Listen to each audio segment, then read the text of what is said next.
শামের বিজয়ের পরে এমন একটা মুহূর্ত আসবে, ইমাম মাহদী আলাইহিস সালাতু ওয়াস সালাম আসবেন, 7 বছর এই দুনিয়াকে শাসন করবেন। তাকান, এই 7 বছর যখন শাসন করবেন, ভালো মানুষগুলো তার পক্ষ অবলম্বন করবেন। কার?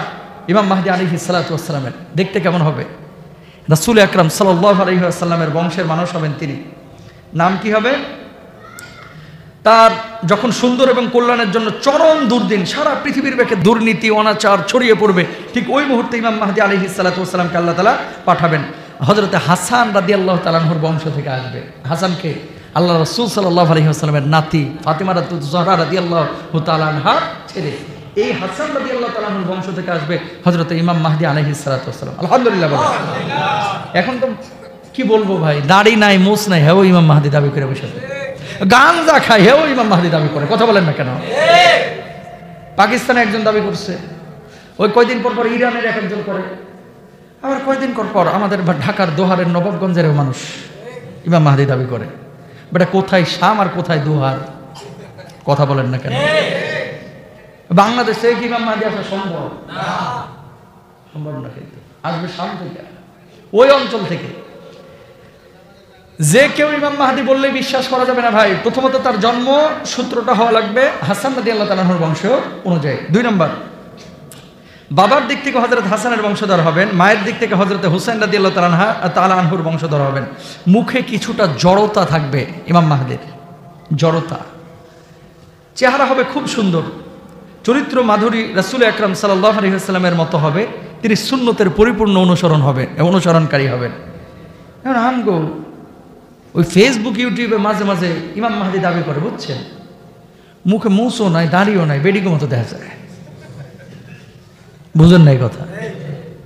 সারাক্ষণ ঝিম মেরে বসে থাকে।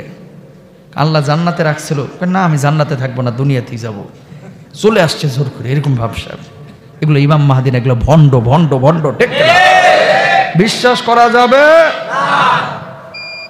আব্দুল্লাহ ইবনে মাসউদ রাদিয়াল্লাহু তাআলা থেকে বর্ণিত, নবী করিম সাল্লাল্লাহু আলাইহি ওয়াসাল্লাম বলেছেন, পৃথিবীর জীবন সায়ান্নে যদি একটি মাত্র দিন অবশিষ্ট থাকে, তবে সেই দিনটিকে আল্লাহ তাআলা দীর্ঘ করে আমার পরিবারস্থ একজন ব্যক্তিকে প্রেরণ করে ছাড়বেন। তার নাম আমার নাম এবং তার পিতার নাম আমার পিতার নাম সদৃশ হবে। আল্লাহর নবীর পিতার নাম কি ছিল? আব্দুল্লাহ। নাম ছিল নবীজির মুহাম্মদ সাল্লাল্লাহু আলাইহি ওয়াসাল্লাম। এই ইমাম মাহদীর নাম হবে আল্লাহর নবীর নামে এবং বাপের নাম হবে কি? আব্দুল্লাহ। আর অনেকে ইমাম মাহদী দাবি করতেছে বাংলাদেশ, ভারত, পাকিস্তানে, এর বাপের নাম আবুল কালাম। বাপের নাম কি?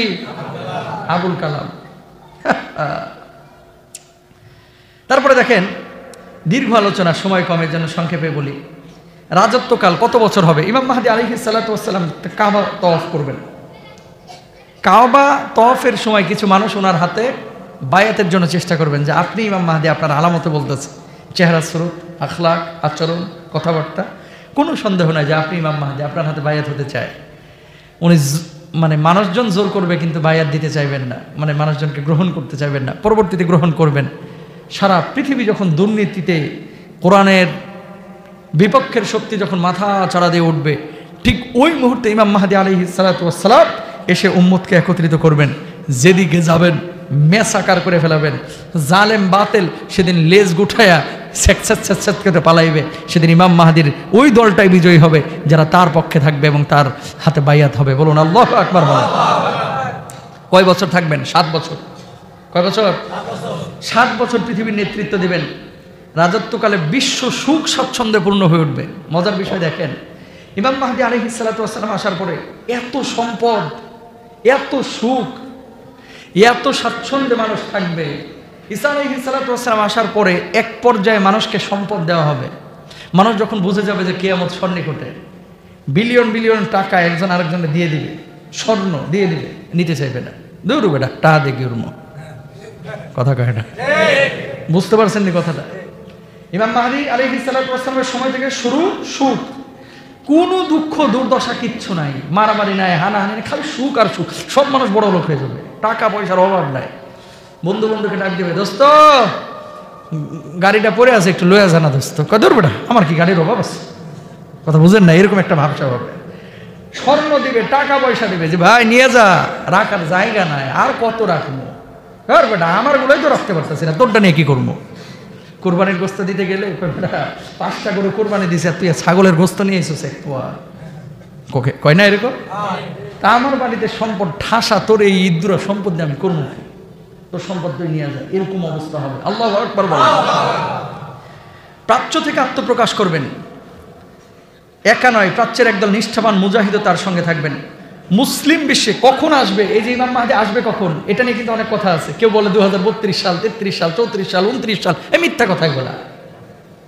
কেউ জানে না ভাই কখন আসবে, এটা জানে কে? আল্লাহ। তবে হ্যাঁ, নবীজি সাল্লাল্লাহু আলাইহি ওয়াসাল্লাম কি বলছেন, মুসলিম বিশ্বে অধিক সংঘাতকালে 3 জন খলিফা সন্তান কাবা ঘরের কর্তৃত্ব নিয়ে যুদ্ধ লেগে যাবে। সবাই কাবা ঘরের নিয়ন্ত্রণ নিতে চাইবে, 3 জন সন্তান, এবং কেউ সফল হবে না। তখন মক্কা ইমাম মাহদীর আবির্ভাব হবে। দ্রুত মানুষের মাঝে সংবাদ ছড়িয়ে পড়বে, লোকেরা হাজরা আসওয়াদ এবং মাকামে ইব্রাহিমের মাঝে তার হাতে বাইয়াত গ্রহণ করবেন। আলহামদুলিল্লাহ বলেন।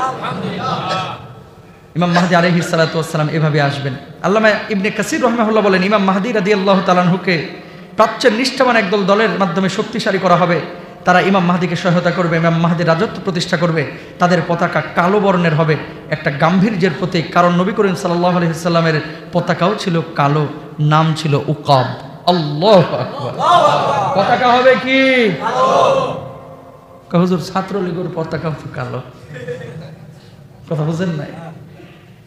ওই পতাকার মেয়ে এই পতাকা না, এই ছাত্রলীগের কালো পতাকা আর ইমাম মাহদীর কালো পতাকা, এই পতাকা মিলানো যাবে না। অনেক শিয়া কালো পতাকা নিয়ে লা ইলাহা ইল্লাল্লাহ লাগায় রাখছে, কথা বুঝেন নাই?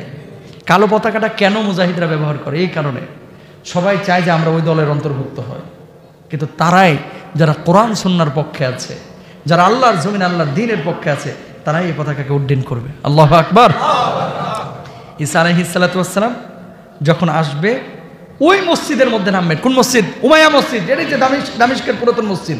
এই মসজিদের মধ্যে 2 জন ফেরেশতার কাঁধের উপরে ভর করে হযরত ঈসা আলাইহিস সালাতু ওয়াস সালাম যখন নামবেন, নামার পরে তখন ফজরের নামাজের ইকামত চলবে, বুঝলেন?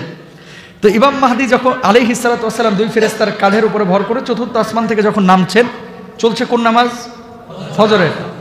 ইমাম সাহেব পেছনে সরে যায়, এই দামেশকের উমাইয়া মসজিদে, এই যে মসজিদটাই যেখানে এখনো আছে কিন্তু দামেশকের এই মসজিদটা, এতদিন বাশার আল আসাদের বাহিনী দখলে রেখেছিল, এখন আলহামদুলিল্লাহ সুন্নিদের হাতে এসেছে। এখন এই মসজিদ তার আসল ইমাম পাচ্ছে, এখন এই মসজিদ আসল মুয়াজ্জিন পাচ্ছে, এই মসজিদের মুসল্লিরা এখন নামাজ পড়ে আলাদা স্বাদ পাচ্ছে, ঠিক কিনা?